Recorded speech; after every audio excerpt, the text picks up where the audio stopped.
ശ്രീനാരായണ പരമഗുരവേ നമഃ. ഓം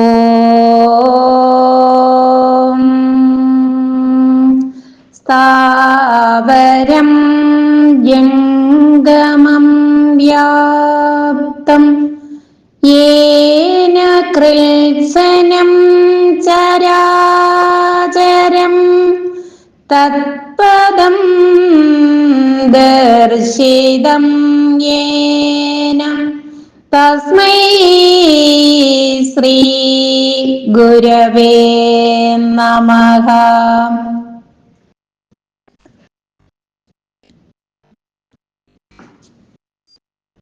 ലുപ്തരാഗ സരണി സുനിശ്ചിതാ ലോകസംഗ്രഹവിദൗ പടീയസി കാജനാംബ ദിഷണാഭവന്മയീ കർമ്മകൗശലജുഷാ നിഷേവ്യതേ. പരമകാരുണികനായ ശ്രീനാരായണ ഗുരുദേവ തൃപ്പാദങ്ങളിൽ പ്രണാമം അർപ്പിക്കുന്നു. ശ്രീ ശാരദാംബികയുടെ തൃച്ചേവടികളിൽ പ്രണാമം അർപ്പിക്കുന്നു. ആചാര്യപാദങ്ങളിൽ പ്രണാമം അർപ്പിക്കുന്നു. ആത്മസഹോദരങ്ങളെ, ഏവർക്കും എൻ്റെ വിനീതമായ നമസ്കാരം. മങ്ങാട് ബാലചന്ദ്രൻ സാറിൻ്റെ ഗുരുദേവ കഥാസാഗരം 92-ാം ഭാഗം അവതരണം. ആരെയും ഉപദ്രവിക്കുന്നത് നന്നല്ലല്ലോ. തലശ്ശേരിയിൽ ചാലപ്രോൻ അച്യുതൻ എന്നൊരു കോൺട്രാക്ടർ ഉണ്ടായിരുന്നു. അദ്ദേഹത്തിന്റെ അമ്മയ്ക്ക് ഒരിക്കൽ ബാധ കൂടുന്നതിന്റെ ഉപദ്രവമുണ്ടായി.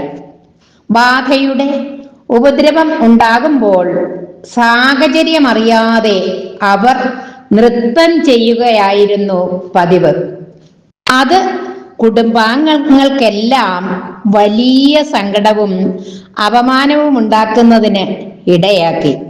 അച്യുതൻ പ്രസിദ്ധരായ ചില മന്ത്രവാദികളെയും മുസ്ലിം മത പുരോഹിതന്മാരെയും ഒക്കെ വരുത്തി ധാരാളം പണം ചിലവഴിച്ച് ഒട്ടേറെ കർമ്മങ്ങൾ ചെയ്യിച്ചു നോക്കി.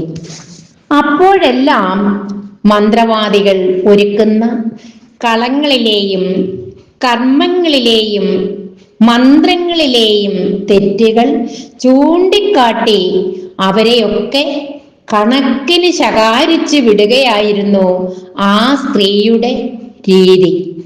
അവർ ഒരിക്കലും കേൾക്കുകയോ പഠിക്കുകയോ ചെയ്തിട്ടില്ലാത്ത മന്ത്രങ്ങൾ ആ നേരങ്ങളിൽ ചൊല്ലുന്നത് കേട്ട് മന്ത്രവാദികൾ പോലും അത്ഭുതപ്പെടുകയും കർമ്മങ്ങൾ പൂർത്തിയാക്കാതെ മടങ്ങിപ്പോവുകയും ചെയ്തു.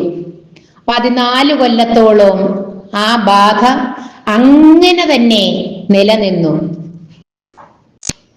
ഒരു ദിവസം തലശ്ശേരി ജഗന്നാഥ ക്ഷേത്രത്തിൽ ഗുരുദേവൻ എഴുന്നള്ളിയിരിക്കുന്ന വിവരമറിഞ്ഞ് അച്യുതൻ അവിടെ എത്തി. ഗുരുദേവനെ കണ്ട് സങ്കടം ഉണർത്തിച്ചു. ശിവഗിരിക്ക് മടങ്ങും മുമ്പ് ഒരു ദിവസം അച്യുതന്റെ വീട്ടിലെത്താമെന്ന് അപ്പോൾ ഗുരുദേവൻ അറിയിച്ചു. കുടുംബാംഗങ്ങളെല്ലാം സകല പ്രതീക്ഷകളോടും കൂടി കാത്തിരിപ്പായി. അങ്ങനെ ഗുരുദേവൻ എത്താമെന്ന് പറഞ്ഞ ദിവസം വന്നെത്തി. അതറിഞ്ഞപ്പോൾ മുതൽ അച്യുതന്റെ അമ്മയുടെ ബാധോപദ്രവം കൂടുതൽ മുറുകി. അവർ വലിയ ബഹളമുണ്ടാക്കുകയും കണ്ണിൽ കണ്ടവരെയൊക്കെ ശകാരിക്കുകയും ചടുലമായി നൃത്തം ചവിട്ടുകയും ഒക്കെ ചെയ്തു വന്നു. പറഞ്ഞ നേരത്തു തന്നെ ഗുരുദേവൻ അച്യുതന്റെ ഭവനത്തിൽ എത്തിച്ചേർന്നു. ആ സ്ത്രീ ഒഴികെ മറ്റുള്ളവരെല്ലാം കാഴ്ചദ്രവ്യങ്ങൾ സമർപ്പിച്ച് ഗുരുദേവനെ നമസ്കരിച്ചു വണങ്ങി. അത് കണ്ടപ്പോൾ ആ സ്ത്രീക്കും അങ്ങനെ ചെയ്യണമെന്നായി. എന്നാൽ ബാധോപദ്രവമോർത്ത് മറ്റുള്ളവർ അതിനു സമ്മതിച്ചില്ല. അതറിഞ്ഞ ഗുരുദേവൻ അവരെ അടുത്തേക്ക് വിളിപ്പിച്ചു. അവർ ഒരു സാധാരണ സ്ത്രീയെ പോലെ അടുത്തു ചെന്ന് ഗുരുദേവന്റെ പാദങ്ങളിൽ തൊട്ട് വന്ദിച്ചു. അവരുടെ നോട്ടവും ഭാവവും ചടുലതയുമൊക്കെ ഒരു നിമിഷം നിരീക്ഷിച്ച ശേഷം ഗുരുദേവൻ ചോദിച്ചു, നിങ്ങൾ ആരാണ്? യാതൊരു സങ്കോചവും കൂടാതെ ആ സ്ത്രീ മറുപടി പറഞ്ഞു, ഞാനൊരു മന്ത്രവാദിയാണ്. ഗുരുദേവൻ, മന്ത്രവാദിയുടെ പേരെന്താണ്? സ്ത്രീ, ചെറുകുന്നത്ത് കണ്ണൻ. ഗുരുദേവൻ, കണ്ണൻ ഈ സാധു സ്ത്രീയെ മുമ്പ് കണ്ടിട്ടുണ്ടോ? സ്ത്രീ, തലശ്ശേരി നാരങ്ങാപ്പുറത്ത് തൃക്കൈക്കൽ ക്ഷേത്രത്തിൽ പോകുന്ന വഴിക്ക് കണ്ടിട്ടുണ്ട്. ഗുരുദേവൻ, ഓ അങ്ങനെയാണോ? എന്നാൽ ഈ സാധു സ്ത്രീയെ ഉപദ്രവിക്കാതെ ഇപ്പോൾ ഒഴിഞ്ഞു പോയി കൂടെയോ? ആരെയും ഉപദ്രവിക്കുന്നത് നന്നല്ലല്ലോ. സ്ത്രീ, പൊയ്ക്കൊള്ളാം പൊയ്ക്കൊള്ളാം. അതിനുശേഷം അവർ അവിടെ നിന്നും സത്യം ചെയ്തു. പിന്നീട് ഒരു കൊല്ലത്തോളം യാതൊരു ഉപദ്രവവും ഉണ്ടായില്ല. എന്നാൽ കുറെ കാലം കഴിഞ്ഞപ്പോഴേക്കും വീണ്ടും ആ ബാധോപദ്രവം അതേവിധം തിരികെ എത്തി. അത്തവണ അച്യുതൻ അമ്മയെയും കൂട്ടി നേരെ ശിവഗിരിക്ക് തന്നെ പുറപ്പെട്ടു. ഗുരുദേവനെ കണ്ട് അച്യുതൻ കാര്യങ്ങൾ ധരിപ്പിച്ചു. ബാധോപദ്രവത്തിന്റെ യാതൊരു ലക്ഷണവും പുറത്തു കാട്ടാതെ ഭവ്യതയോട് നിന്ന ആ സ്ത്രീയോട് ഗുരുദേവൻ ചോദിച്ചു, പൊയ്ക്കൊള്ളാമെന്ന് നമ്മുടെ മുന്നിൽ വെച്ച് സത്യം ചെയ്തതാണല്ലോ. സ്ത്രീ, സ്വാമി അപ്പോൾ പോകണമെന്ന് ആവശ്യപ്പെട്ടതല്ലാതെ പിന്നീട് മടങ്ങി വരരുതെന്ന് കൽപ്പിച്ചില്ലല്ലോ. ഗുരുദേവൻ, കൊള്ളാം, നല്ല അനുസരണയുണ്ടല്ലോ. എങ്കിൽ ഇനിമേൽ ഈ സാധു സ്ത്രീയെ ഉപദ്രവിക്കരുത്. ഒരു ഭക്തൻ കാഴ്ചവെച്ച പഴങ്ങളിൽ ഒന്നെടുത്ത് ഗുരുദേവൻ ആ സ്ത്രീക്ക് കൊടുത്തു. അവർ ആ പഴം വാങ്ങി കഴിക്കുകയും പൂജകളിലും പ്രാർത്ഥനകളിലും സംബന്ധിച്ച് അന്ന് ശിവഗിരിയിൽ തന്നെ തങ്ങുകയും ചെയ്തു.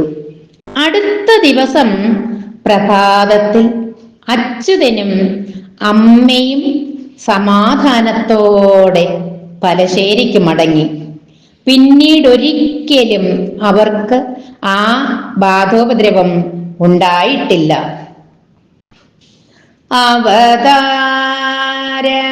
അവതാരവരിഷ്ടം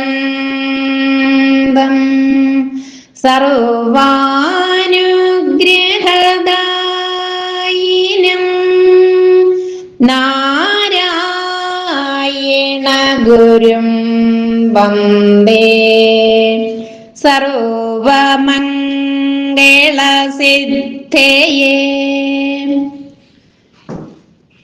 ഗുരുദേവ കഥാസാഗരം. ആരെയും ഉപദ്രവിക്കുന്നത് നന്നല്ലല്ലോ. അവതരണം ഗുരുതൃപാദങ്ങളിൽ സമർപ്പിച്ചുകൊണ്ട് ഉപസംഹരിക്കുന്നു. നന്ദി, നമസ്കാരം. ഗുരുധർമ്മം ജയിക്കട്ടെ.